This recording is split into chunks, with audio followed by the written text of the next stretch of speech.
Holocaust Memories Never Forget. A Gentile baby boomer's painful journey into the Shoah. Section 7, Death Marches. Part 5. From early in the war until May 1945. The Death March from Graz to Mauthausen. On the 4th of April 1945, a group of between 6,000 to 8,000 Hungarian Jews being used as slave laborers in Graz, Austria, were force-marched toward Mauthausen concentration camp near Linz.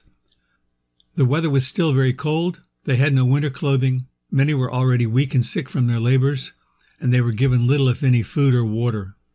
Due to a shortage of guards, men from the Volkssturm were mobilized, along with some Gestapo personnel and Ukrainian militia who had been trained by the Waffen-SS. Similar to all death marches described earlier, conditions were deplorable, prisoners were beaten if they slowed down, and those who couldn't maintain the pace were shot.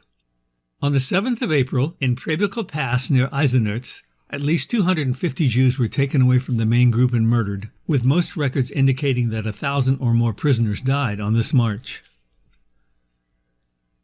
The death marches from Dora Mittelbau concentration camp and from the underground Mittelwerk rocket factory.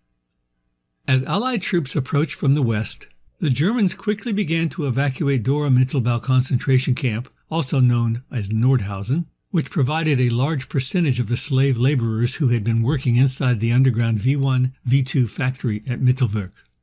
On the 4th of April, approximately 36,000 prisoners were evacuated in groups, many of whom were put into open cattle cars bound for Bergen-Belsen, Sachsenhausen, Neuengamme, and Ravensbrück. Other prisoners were marched out of the camp on foot and suffered the same brutality that has been described in other marches. However, one of the most heinous crimes of all took place on this forced march, the Gardelegen massacre. In the town of Gardelegen, the guards locked 1,016 prisoners inside a barn and set it on fire.